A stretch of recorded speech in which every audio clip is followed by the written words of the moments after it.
Hello and welcome to the Spring 2022. That's what it is now, right?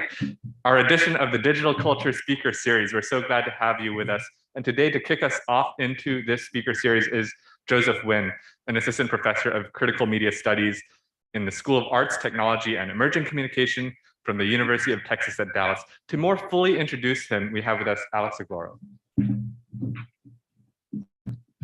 We're doing introductions to get to the introductions. So now I'm going to introduce Josef. So Josef, who uses he, him, his pronouns, is an assistant professor of critical media studies in the School of Arts, Technology, and Emerging Communication at the University of Texas at Dallas. His research and teaching draws on media studies, science and technology studies, and feminist and queer theory in order to investigate the meanings of technological labor and design in the political economy of digital culture. And so he'll be talking about his recent book, The Digital is Kid Stuff, today. So I won't go into all the things that he talks about there. And he's also working on a new book project investigating consent and digital technological design. Right now it's tentatively titled Technologies of Consenting Subjects in Contemporary American Digital Culture. I can also say that Josef is a top-notch baker and a fantastic editor for writing that I've had the privilege to have my writing edited by Josef, and it is the tops. So let me pass this on. Please welcome Josef to ASU.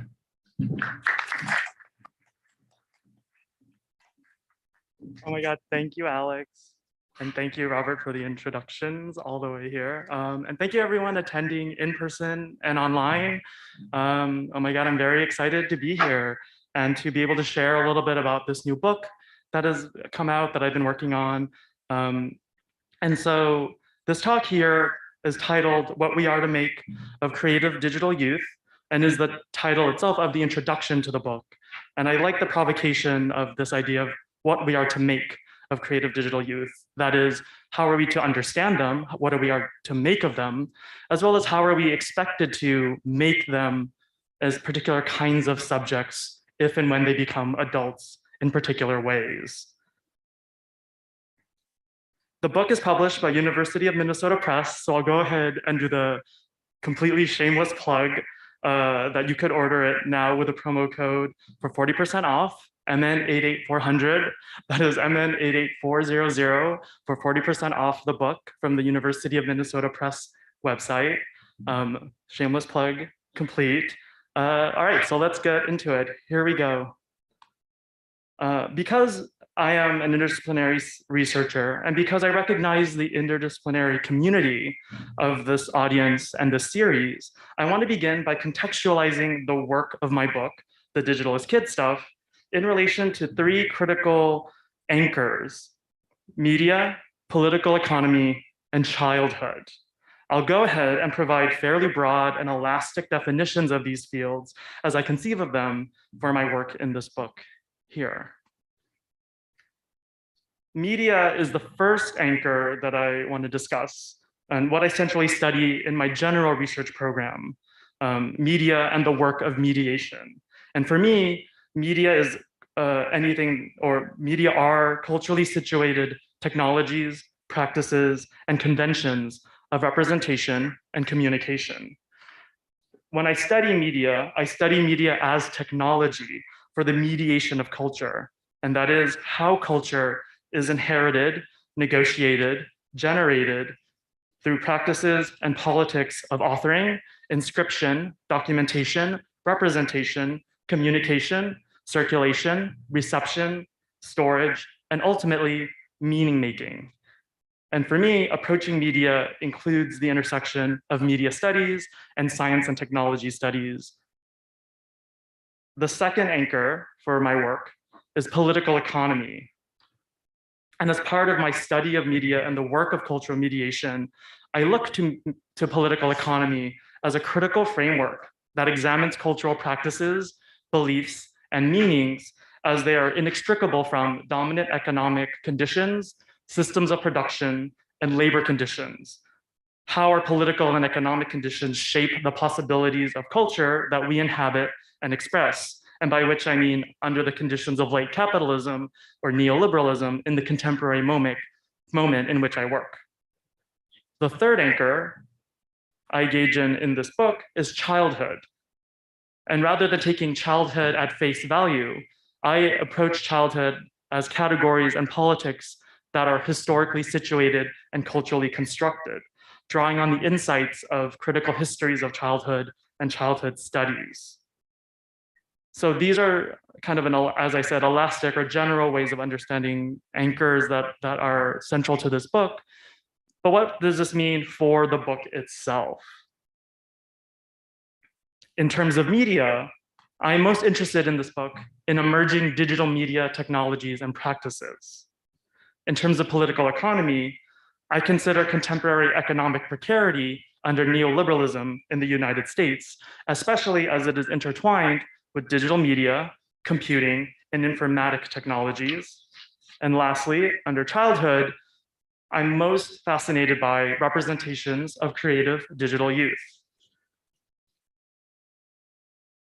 By integrating these fields and the specific focuses together, the Digitalist Kid Stuff centrally argues that US culture negotiates the meanings of emerging digital media technologies and practices, as well as contemporary economic precarity under neoliberalism, through representations of creative digital youth. In this book, I examine how contemporary American culture constructs youth in the era of digital media as inextricable from creativity. At a time when creativity operates as a principal political and economic value through discourses of the creative economy, discussions of contemporary youth, figured as intrinsically creative and technologically savvy, characterize them as poised to produce innovations that will ensure economic growth, increased democratization, and national prosperity. I argue that contemporary American culture mediates ambivalences and contradictions of a precarious creative labor economy constituted by and dependent on digital technologies through constructions of creative digital youth, as well as in debates over their development into productive creative workers. Rather than taking creative digital youth as a natural fact, however, the Digitalist Kid Stuff investigates how youth are instrumental to the creative economy, not solely as the future labor force, but also as cultural sites for negotiating the political, the economic, and the ideological meanings of a precarious creative economy itself.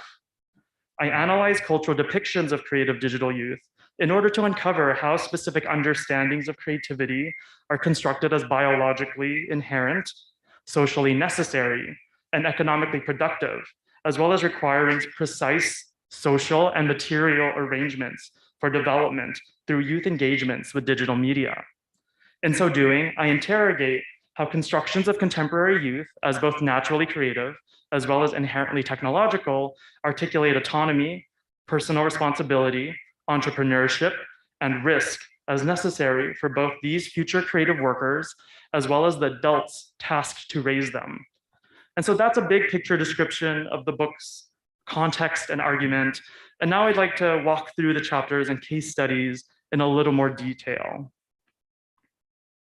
The introduction of the book identifies creative digital youth as a specific construct that mediates ambivalences and contradictions at the intersection of a precarious creative labor economy and emerging digital media technologies within US cultural discourses. I unpack the predominance of generational thinking that links cohorts of US population with particular identities around media production and consumption. So thinking through the history of the boomer generation as one tied to television, to millennials and the sort of dominance of the internet. And we might even think here of Gen Z and particular prominence of social media platforms like TikTok and Visco.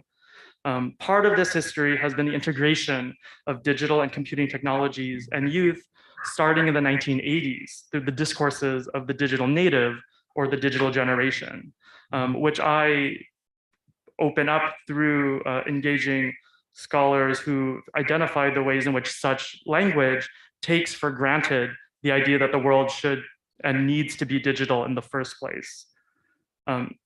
Alongside the rise of the digital native as a construct, I tie together the modern creative child as a historic project, one that begins largely in the early Enlightenment through John Locke, all the way through to the post-war era and the rise of digital culture itself. And by tracing how digital youth and creative youth merge in the contemporary political economic moment, I think through the creative digital youth subject as part and parcel to the rise of creative economy discourses as a way to make sense of changes in economic and political life since the 1970s, largely under neoliberalization.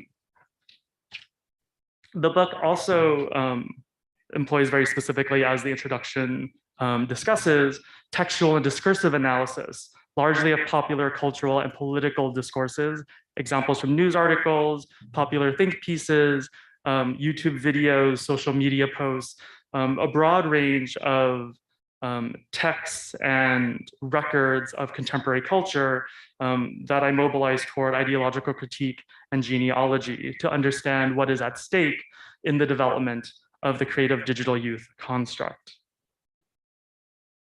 I anchor each of the 4 chapters of the book with a key media object or practice that possesses a dominant or emerging association with creative youth subjects and digital culture. Specifically, I situate textual and formal analysis of the digital game Minecraft, the print magazine Make, the social media platform Instagram, and the speculative technological design practice of design fiction within broader discourses of youth, creative labor, and the creative economy. I demonstrate how hopes and anxieties about the development and expression of creative digital youth negotiate underlying ideological contradictions I identify as central to the creative labor economies more broadly. So, for example, the relationship between the individual and the social in creative development and invention, such as in the case of Minecraft, the need to regulate the self-governance of risk and the responsibility toward amateur innovation in make and maker culture, the tension between authenticity and artificiality and self-branding on social media platforms like Instagram, and the cultivation and restriction of the imagination toward commercially productive ends in design work and practices like design fiction. By critically attending to the ideological work that images of creative digital youth perform in these case studies, this book examines how contemporary American digital culture makes sense of economic and political precarity under the guise of creative labor, creative industries, and the creative economy. In particular, I explore how images of creative digital youth, especially as they are imagined predominantly through white middle-class masculinity, shape understandings of the impacts of precarious creative labor economies on both youth and adults, as well as how they privilege particular gendered, racialized, and class subjects, practices, and histories at the exclusion of others for who can participate in the creative economy and what it might offer for the future. The book is structured through an imagined developmental narrative of a creative laborer from childhood to adulthood. The chapter on Minecraft considers what we believe to be the natural fact and form of creativity innate to children. The chapter on Make magazine explores how we are expected to raise these supposedly natural creative elements of children, how they should be nurtured and directed toward innovation as adults. The chapter on Instagram examines anxieties about the pitfalls of creative deception and adolescent use of social media practices. And the chapter on design fiction investigates technological design as a kind of privileged creative labor that adults might contribute to by drawing on their childlike imagination. The first chapter, Minecraft and the Building Blocks of Creative Individuality, examines the ideological beliefs about creativity at play in and around the game, particularly within prevailing creative economy discourses.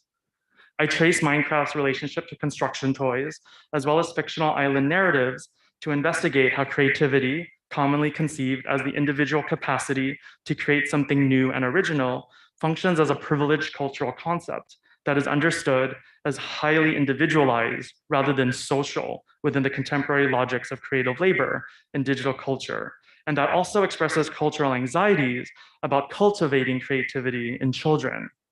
I also examine the logics of modding as a central mode of creative invention embedded in the game of Minecraft and in the playing communities surrounding it, to demonstrate how Minecraft positions modders as the archetypal creative subjects of an increasingly digital modernity, individual subjects deeply tethered to their social ties, despite cultural desires to believe otherwise. And so some of the images here are a kind of promo image on the top right of the Minecraft, and specifically Minecraft Steve as a kind of protagonist main character avatar that players inhabit at the start of the game.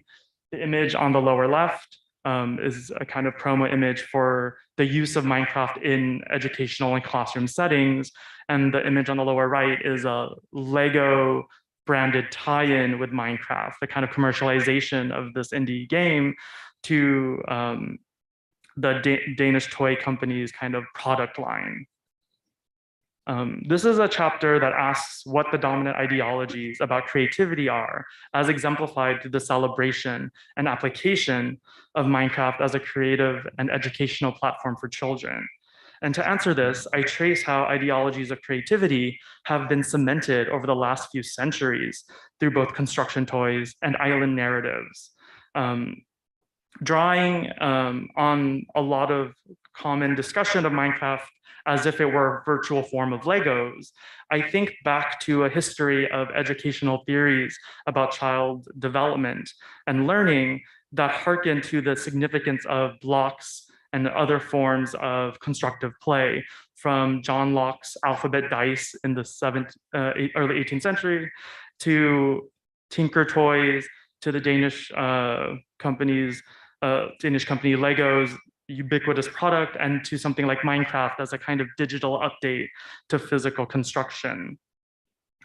In unpacking a kind of understanding of creativity that is bound to ideas of constructive play, I also trace creativity to Maslowian theories of psychology. Abraham Maslow, famous for his hierarchy of needs model of individual self-development, also articulates a very influential model of creativity that is about individual precarity or survival against precarity and security. And so for Maslow, the ability to weather uncertainty, to face risks, and to triumph over them articulates not only one's ability to be self-actualized, but to also express creativity as a capacity to withstand such uncertainty. This gets mobilized in the mid-century to being foundational in a lot of business and organizational management and psychology, and becomes a kind of framework for how we understand creativity largely today. The other genealogy that I situate Minecraft within is a genealogy of island fictions, from social utopian islands from Thomas More and Francis Bacon to perhaps the most famous individual survivalist narrative, Robinson Crusoe by Daniel Defoe. And this genealogy of island narratives, alongside a history of construction toys and theories about them, tease out tensions between individual and social freedom and responsibility in the development of creative and inventive subjects, as well as articulating the most precise and necessary conditions for inventing in the first place. And through a focus on the social and epistemological dimensions of modding in Minecraft, the chapter ultimately concludes by examining how individualistic models of creativity ultimately rupture when we recognize how socially embedded individuals and inventions necessarily are. After all, novelty is never absolute but relational. Creativity relies, after all, on cultural history. And as such, creativity is best understood, I argue, as modding, as the recombination and the incremental building and adding to what already exists. Again, positioning the modder as an archetypal creative subject that Minecraft helps us to identify. But modders, and thus the creativity that they express, are always caught in tension between individual autonomy and credit and social dependence and accountability. The book's second chapter, Make Magazine and the Responsible Risks of DIY Innovation, argues that Make Magazine, which I read as a hybrid technology as well as a parenting magazine, mobilizes constructions of creative children to naturalize responsible risk-taking as necessary for future innovation in order to address anxieties over risks produced through DIY technoscience. And under DIY technoscience, I include amateur forms of science done in garages, at homes and kitchens, in backyards and sheds.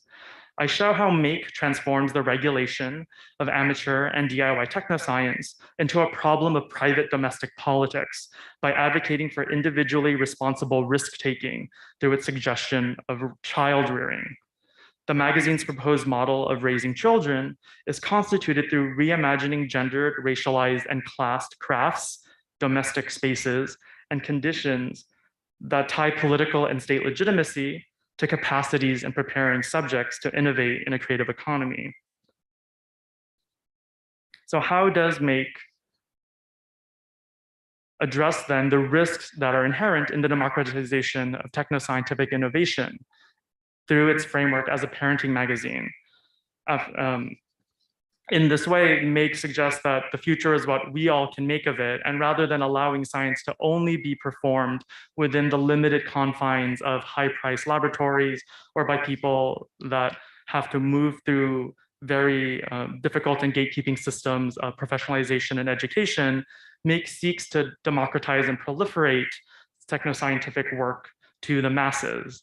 And this mass amateurization of innovation entails a mass amateurization of risk as more and more people, such as through the practices of DIY bio, come into contact with chemicals, bio agents, and other forms of equipment that might pose harms to themselves or to others.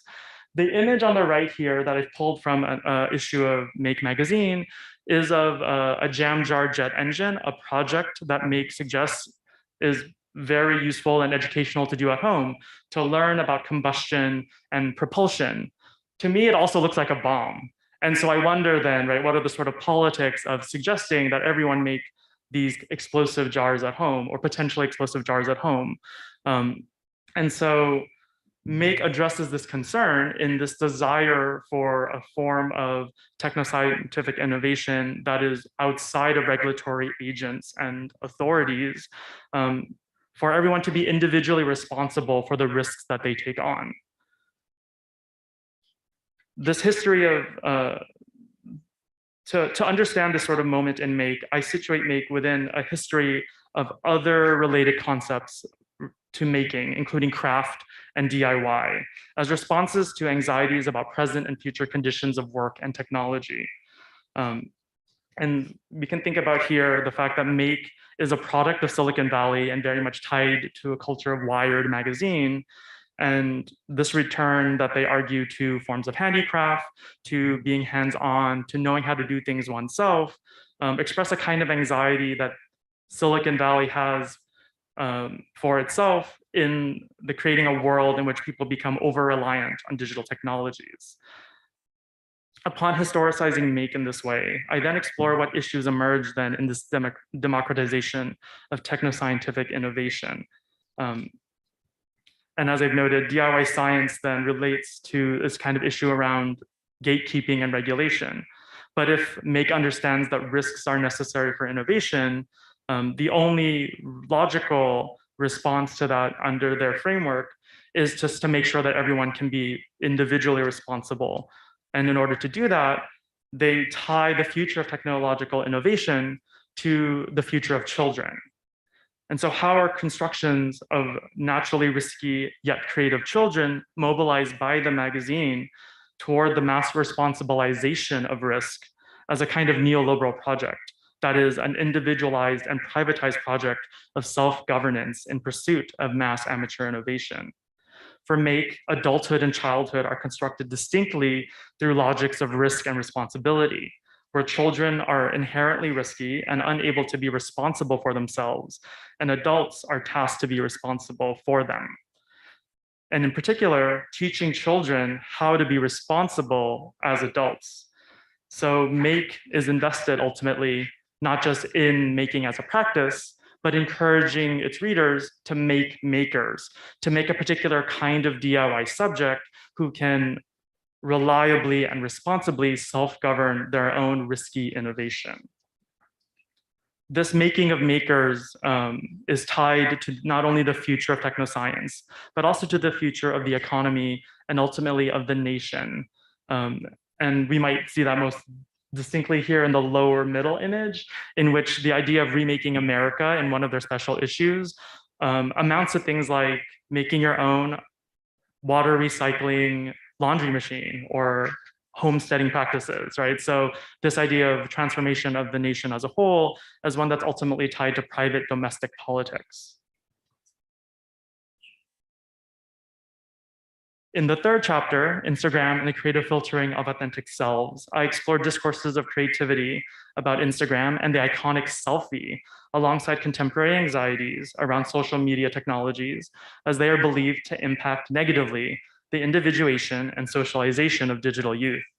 I argue that popular discourses surrounding adolescence and social media, in particular, express concern regarding how new users of social media platforms must learn to individuate and socialize on them. I suggest that new users of social media platforms must similarly learn to individuate and socialize on them, rendering them analogous subjects to adolescents as they work toward acquiring the accepted competencies to engage others on and through different social media technologies. This is, I argue, due to the cultural attribution of adolescence as not simply a physiological period of development roughly mapped onto puberty, but also as a social period of development via identity work in becoming proficient in individuation and socialization. A related focus for my analysis is the imperative of self-branding as a celebrated framework for understanding processes of individuation and socialization in contemporary digital culture and the creative economy, such that individuals stand out in precarious and unstable creative labor markets by presenting distinctive employable identities. Self-branding culture and its pervasiveness across social media platforms, I suggest, renders everyone perpetually adolescent, as they are expected to revise their identity and self-presentation continuously as economic and cultural conditions fluctuate under the continual deferral of stable, that is adult, identity and success.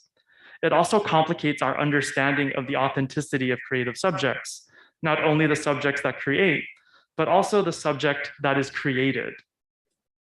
And so here are three kind of images pulled from two kind of fake Instagrammer accounts and then a screenshot from a music video. So on the top right is a screen grab from the Chainsmokers song #Selfie, a popular 2014 kind of clubbish hit that sort of both makes fun of and celebrates selfie culture and selfie practices.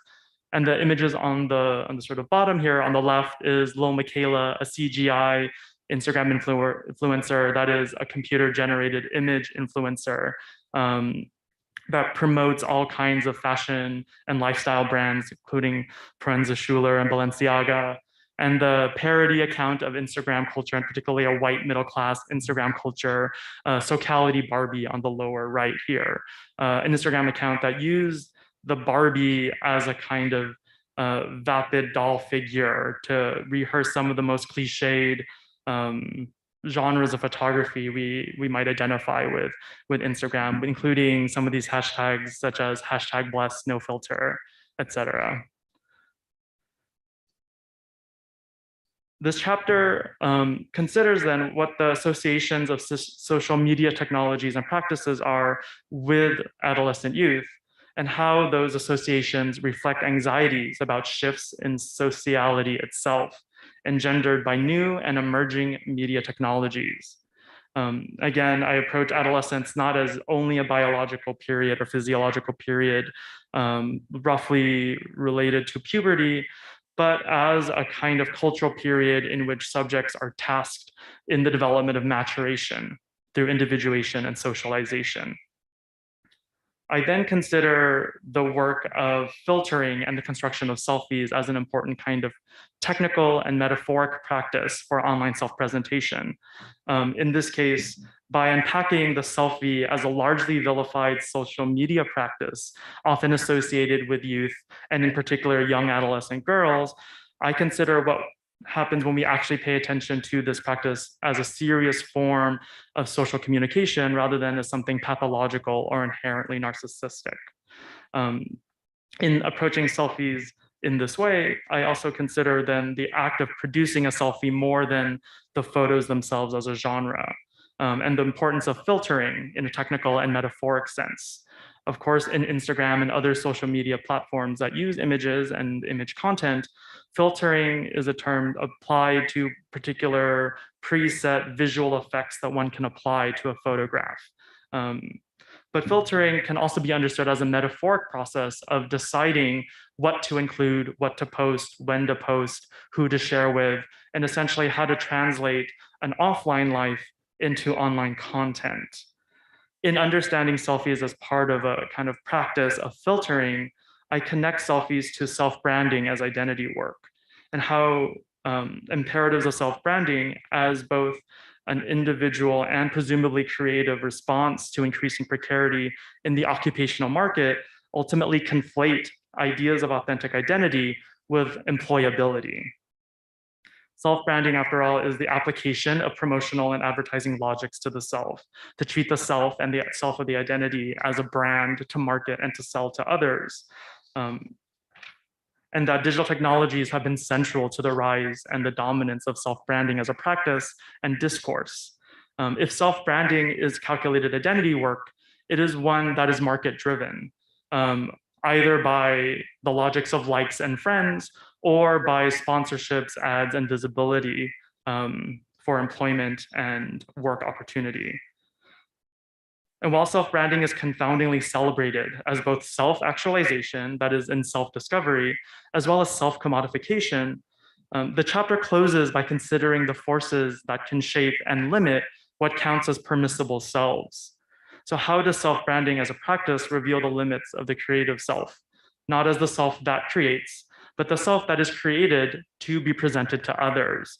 And we can think about here various ways in which platforms and peers regulate selfies and one's own identity work, such as various forms of banning of social movements or body positive movements on Instagram, such as the hashtag curvy in 2015, as well as how platforms regulate and peers regulate what are considered acceptable, successful, or desirable selfies and selves. In thinking through the self-branded individual in this way, I consider anxieties about authenticity as tied ultimately to fears of the threat of the con, the scammer, or the catfish, the kinds of possible enemies that one might encounter or antagonists that one might encounter who take being creative about one's own self-presentation to a particular extreme. And the last chapter of the book explores design informed by and generative of speculative narratives, a kind of idealized work that adults are expected to perform in contemporary creative labor economies, work that should tap into their imaginations developed during childhood. In this chapter, Design Fiction and the Imagination of Technological Futures, I show how understandings of design, both as a post-war academic field of study, as well as a pervasive label for privileged forms of creative labor, are bound up in modern conceptions of futurity and practices of speculation. Furthermore, I show how central to this cultural history of futurity and speculation are enduring attempts since the 18th century to regulate and render productive children's imagination, an imagination primarily granted to white childhood at the exclusion of others, and particularly Black children. In exploring how designers are expected to draw on their childlike imaginations as creative laboring adults for the future, this chapter also examines how the processes of extracting labor and value from youth and youthful imagination exclude subjects denied childhood from participating in shaping and inhabiting the future entirely. And so these images here are screen grabs from the Corner Convenience series of design fictions, which were actually developed here at ASU as part of the inaugural Emerge workshops in 2012. So in the upper left is a kind of speculative imagined product of these little playing cards that would literally play scenes from Bruce Willis films. And in the lower two images are kind of demonstration of a kind of contactless, interactionless payment system. So on the right is like a CCTV kind of footage of a suspicious looking figure wearing a hoodie, looking like he is kind of pocketing things to shoplift, ultimately for us to see that actually at the end of it all, he's paid through this kind of automated process on screen. I'll talk a little bit more about this in a second. This chapter then explores what design's dominance as a privileged form of creative labor reveal about cultural attitudes regarding work, technology, youth, and the future. I begin by historicizing a significant shift in understandings of the future, which becomes fundamental to contemporary domains oriented toward futurity. And that is, following World War II, a shift in understanding that the future could be measured and studied and analyzed in some way, and thus also be directed to some capacity rather than something that just happens to people. And this sort of shift in futurity I trace through two related, or what I trace as parallel and related fields: future studies, developing out of largely military research and science in anticipatory ballistics, and becoming the scientific study of the future, of worst case scenarios, of forecasting and backcasting, and ways to shape the futures that we want to inhabit or want to avoid, as well as design, which obviously has a longer history than the post-war period in terms of a kind of commercial and arts practice-based field, but cements itself as an academic domain after World War II in distinct ways that eventually become what I recognize as a privileged form of labor, and one that is tied very much to intentional future making, in which design is understood as a particular way of bringing futures into the present. I explored through both future studies and design as kinds of precursors to design fiction and other forms of speculative technological design, the importance of boundary work in the negotiation of defining science and non-science. Given that both fields are interested in discussing and in some ways engaging with the future in ways that are recognized as legitimate and reliable and fundable, how does then one corroborate and work through something like the future as material that is yet to happen, particularly as earlier forms of future work, we might say, have largely been dismissed as folk or religious practices. And so I think about things like tarot reading and scrying and tea leaves and forms of quote unquote mumbo jumbo that a lot of early futurists would describe as inaccurate or non-scientific means of engaging with the future. This interest in figuring out ways to render rigorous engagement with the future while also understanding that it is not yet fully factual, that is, it is not yet fully a thing that can be engaged and measured and verified, is situated within a two cultures problematic, kind of modern historic understanding of the divisions and intersections of art and science as distinct ways of knowing in modern education and culture. Something that I think is central to both how design and future studies positions themselves as legitimate academic fields and in their engagement with science fiction as a historically central literary form to the speculation of the world that hinges on technoscience. And in all of these domains, the value of the imagination for the future is paramount. And so here I trace then the importance of the idea of the imagination itself, and understanding that a history of the imagination is also a history of childhood, and that historic and ongoing constructions of the imagination as a childlike ability valued in design work emphasize the imagination as something that has long required cultivation and discipline as a way of also disciplining and cultivating children in childhood, but one that has privileged particular childhoods of some while categorically denying childhoods to others. And here I'm referencing the particular ways in which in the last two to three centuries, childhood has been constructed largely through a white framework in which entire categories of childhood outside of that, such as of Black children under chattel slavery, were denied the category or access to childhood, the forms of innocence, the capacity and responsibility to play that white childhood is granted. And so not all childhood is recognized then or granted childhood and imagination. And in this way, not all childhood and not all children can grow into the kinds of imaginative adults that can contribute to the future. And so I want to connect here to this image from the corner convenience around the hoodie, and just sort of talk about how I see this play out, in which the hoodie figure is a white adolescent or white young man who is constructed or framed to be shoplifting. And then we find out that that's not really the case. The week prior to the release of this, or at least the workshops that created this corner convenience design fiction series, a week prior was the murder of Trayvon Martin by George Zimmerman, a kind of a vigilante parapolice figure who felt threatened by Trayvon Martin's sort of Black youthful male presence in his community. And so I'm linking then to thinking about how something like the capacity to consume, to create, to imagine, to even be inside of a convenience store and wear a hoodie is not an ability that is granted to all youth. And so thinking here, not only as youth as creators of value, but also youth as a way of disciplining and causing fear among kinds of populations through their denial of access to actual cultural associations of youth itself.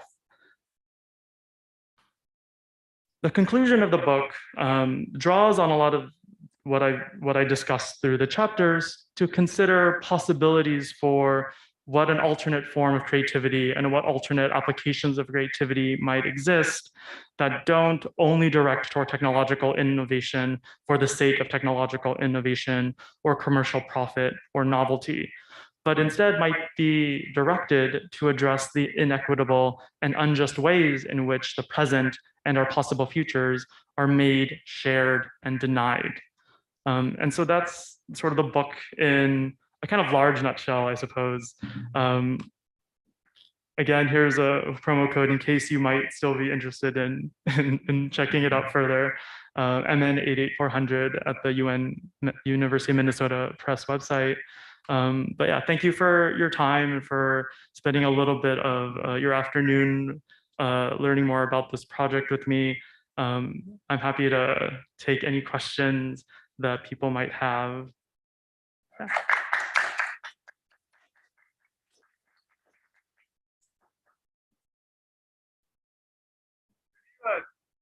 Describe the role of the celebrity in all of this as well? Yeah, I think that's really a great question. So the role of the celebrity, and I'll link this maybe most centrally to the Instagram chapter, in which the function of celebrity in sort of social media markets, I think of as something that is tied both to the sort of aspirations of the influencer role, right? A kind of figure that is famous. And so in the case of a kind of a pre-social media context, the idea of being famous might be measured in something like the recurrence of mentions or appearances in popular media, or the kind of revenue that they make as performers or entertainers or practicing artists. In the rise of social media and Web 2.0 technologies, the aspiration for celebrity, I think, is something that is seen as much more accessible, and that I think has two effects, which include one, the idea that more and more people might aspire to it because now they have access to tools of various kinds in order to self-promote, right? To create their own content without having to move through agencies or production studios. So the accessibility of these tools produces a kind of space in which celebrity seems more achievable, whether or not it actually kind of functionally is. And the other element, I think, in terms of celebrity or the kind of shifts with social media is that it also proliferates spaces or forms of celebrity in which now you can think about not celebrity as this kind of totalizing A-list figure, like in Hollywood, but that someone can be Instagram famous. And so famous or a celebrity within a kind of niche domain that has now become coherent through digital media technologies. Or I think about something like gay Twitter famous or academic, whatever famous. Does that kind of work? Great. I have a question about, you touch on this in some of like the DIY stuff, which is largely educational, but at home, certainly.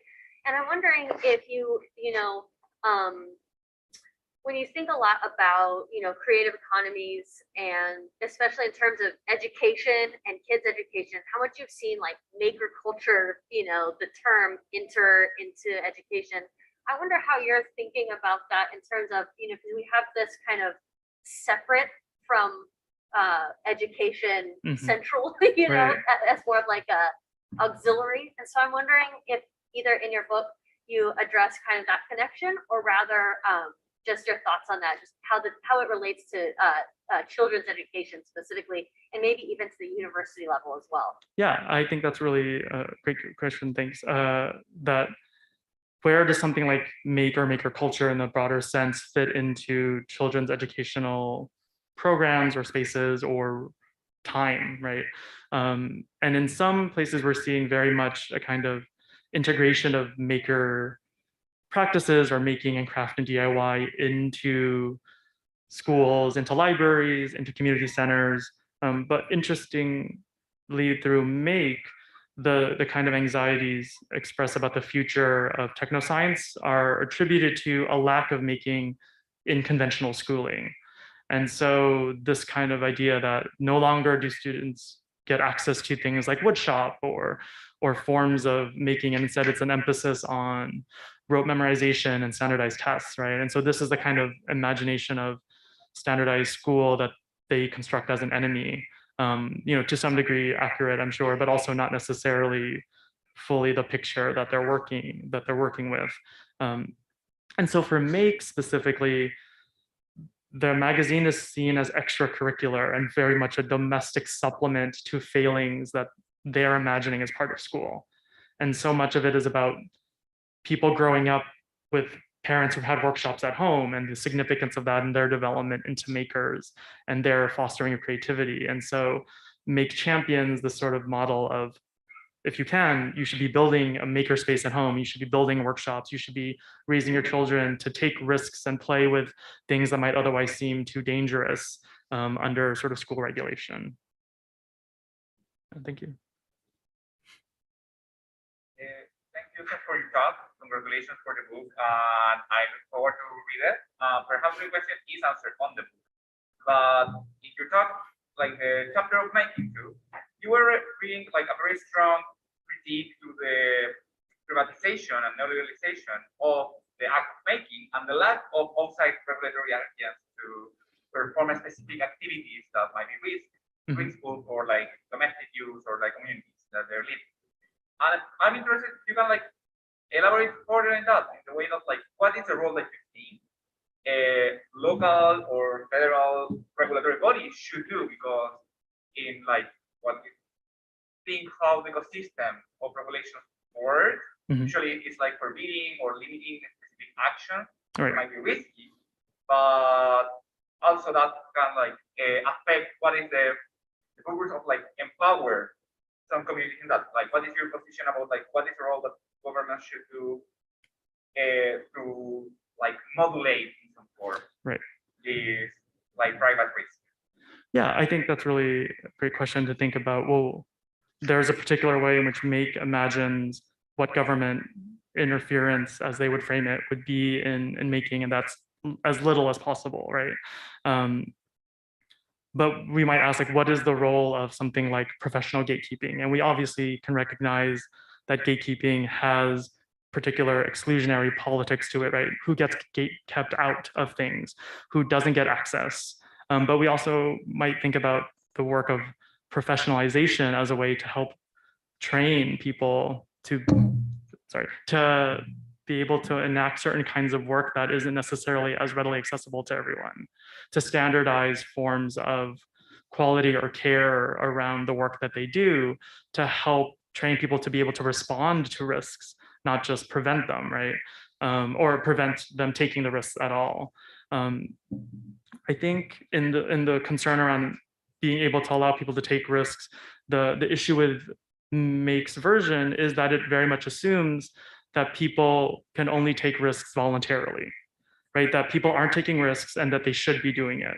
And part of the sort of effect of this is that the people who are making, because they have to make, the poor or the people who have disabilities who have to, or people who don't normally have access to a world that supports them, already have to make and craft and reconstruct a world that doesn't otherwise imagine them as a part of it. And that isn't always celebrated in the same way that making is, right? Because it is largely framed through a kind of middle class leisure activity or hobby. And so I think that's an important distinction too, between who has to make and who gets to choose to make because they have other sorts of elements of their lives taken care of or taken for granted. And so I think that's at least something that can be teased out between the kinds of regulation or government sort of oversight in what making looks like. Thank you.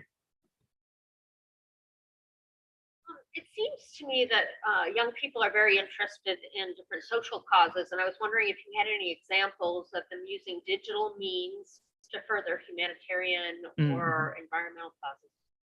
Yeah, I think there are a lot of examples of youth using digital media for social causes or social good. And then we often identify this with sort of Gen Z or sort of, really the sort of current youth generation as very much tied to a kind of like social justice generation, right?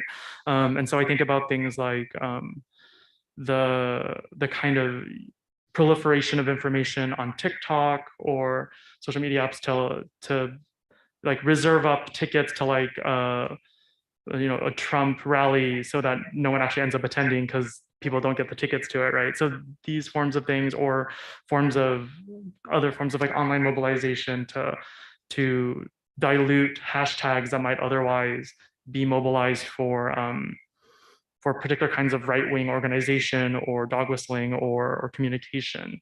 I do think it's helpful to think through the association with youth and activists or kind of liberatory causes as one that isn't necessarily inherent to youth and digital media, but one that we might think of as the fact that youth, because they have yet to be socialized into a particular kind of media technological world, there's a kind of flexibility that they might have to approaching technologies that are new, that adults who have been kind of cemented in their ways have to open up space for or unlearn certain things in order to be able to incorporate them. And so I think we often identify these really innovative uses of new emerging media technologies with youth, in part because they're kind of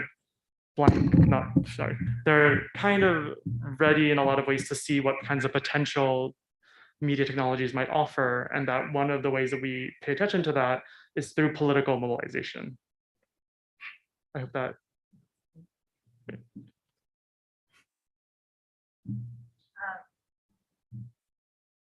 is going to be a little bit of a long question. I was really struck by some of the examples that you chose. For example, the Instagram Barbie page, and I was kind of thinking about like Barbie as a sort of predecessor to Instagram, right? Like there are all these ways in which we have these pre-digital forms that seem to condition these newer digital forms, right? Legos, Minecraft, Barbie, Instagram. But I think you get the case here that the major difference of the digital realm is the precarity of it, right? The fact that kids are now broadcasting their play means that they're here. And so that also, I think, erases a lot of these ideals that we hold around safe spaces for children, safe forms of play. So I guess my kind of roundabout question is, what becomes of play in this digital world, and how might we also think about play in relation to those tensions between individual and social? Yeah, I think that's a great question to think about, how play does shift or get reimagined through sort of the introduction of digital technologies to children's lives, right? And I think it's worth unpacking what forms of play or ideas of play kind of operate at particular kinds of moments, or whose forms of play seem to matter, right? When we think about something like Barbie as a kind of way to dress up this doll, to have all kinds of careers and to like kind of aspire to this kind of particular kind of Americana dream of sort of white femininity and the sort of middle upper class wealth, right? There's a lot that is said about the problems of Barbie as a construct of beauty and essentially, right, body standards, et cetera. And so those elements are important to recognize with the doll, but that it's also a doll of a woman who has so many careers and can do what she wants and owns her own house and owns her own car, right? And so thinking too about in the moment of like the mid-century, what is this kind of doll doing? What kind of play with this doll seems to be significant? I guess I would sort of figure out then what kinds of play have been safe, if we imagine that safe is a kind of logic, or what kinds of play have been bounded away from things that seem like harm or things that seem dangerous, and for whom is that true, or in what context is that more readily apparent? I think about childhood in the suburb looks different than childhood in urban spaces potentially, right? In terms of risk or danger or safety, right? And so something like Make, bemoans this idea that children's lives are so incredibly over parented and hyper safe, right?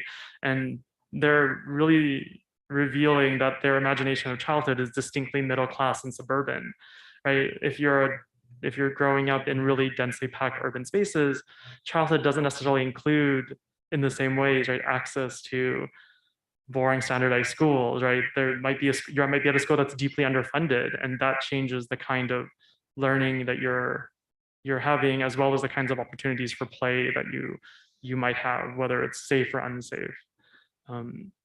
So I think that's some ways that I might start unpacking that.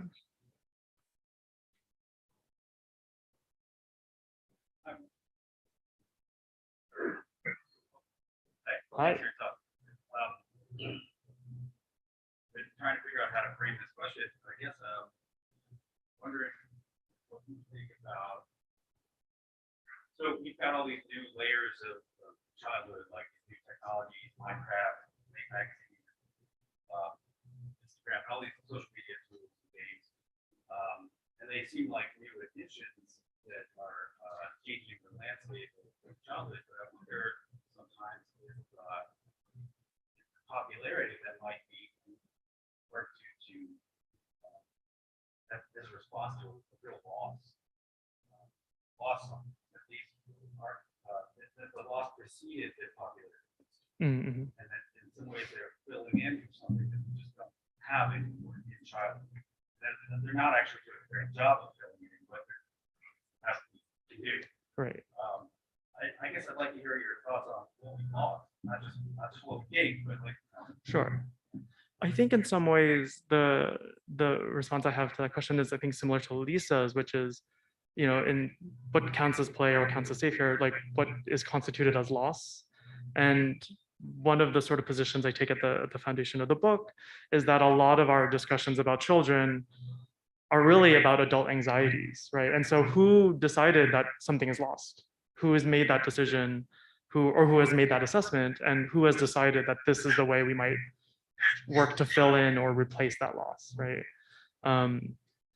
Children don't know that they've lost things because they never had those things, right? They have the childhoods that they have. But adults project onto them their own experiences as children, or their ideas of what a childhood should be, or what parenting literature or parenting media tells them that their children should have, right?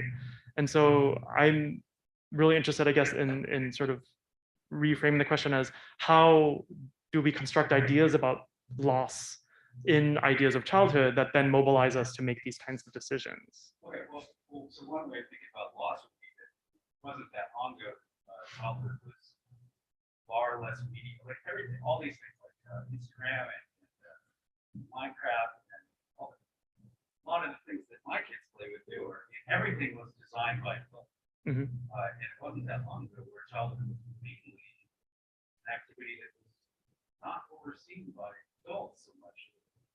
Like even when I was a kid, we played, our territory was large, our parents didn't know where we were, we didn't have cell phones. The games we played were designed by us. The parents didn't know what we were doing. So Whereas now, everything that my kids come in contact with was designed by some adult with some idea of what childhood should be. So I think that's a pretty clear loss. I mean, and that everything is now mediated by through adult. All aspects of childhood are now mediated through adults. Whereas it wasn't that long ago. I think I would still push back and say only some children have that childhood. And that might be a kind of common cultural narrative we ascribe to children. But I would say that not all children have access to a lot of free space, even pre-digital, right? That there's a kind of romanticization that we have. And that for a specific demographic or population or family history of childhood, we can attribute some kind of shifts that we frame as a loss. But some children, right, like if we look to something like the 19th century, children were working, right? They were laboring in factories. And so when we shift to something like the mid-century and kind of like post-war suburban sprawl, we don't frame that as like, oh, children have now lost a kind of working experience and sort of access to like work in this way, right? We see that as a particular kind of positive shift through the logics that have sort of shaped what is allowable or expected of childhood. But that we frame something like the lack of sort of space, right, of being pinned in or being overwatched, like so hyper watched by parents or by schools or by social media, right? We might think about that less as like a difference in kind, but perhaps in degree. Like, are there ways in which surveillance still seems to matter as a practice, even in places like the suburb? And for like children of color, yes, right? They're the ones who are going to still be policed by police in a way that perhaps white children don't. And so I would want to think more through about like what specific version of this childhood is actually experienced by specific children. Right, Joseph, thank you for that very nice dialogue. Quick question. What is your definition of digital culture? Oh, I had sort of like a sort of a very capacious one in some ways, depending on what I sort of need digital to be defined as.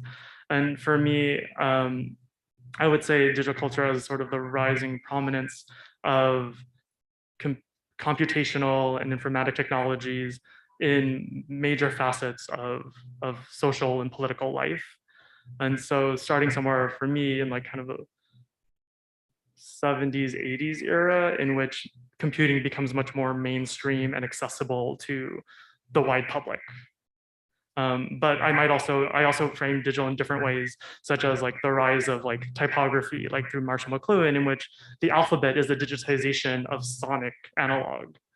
But for the purposes of like this project, digital means sort of the rise of kind of personal computing and ubiquitous computing starting in the late 70s. Does that? Thank you. Our program is called Digital Culture. Right. Oh, okay. Just to make sure. All right. Thank you so much. Thank you.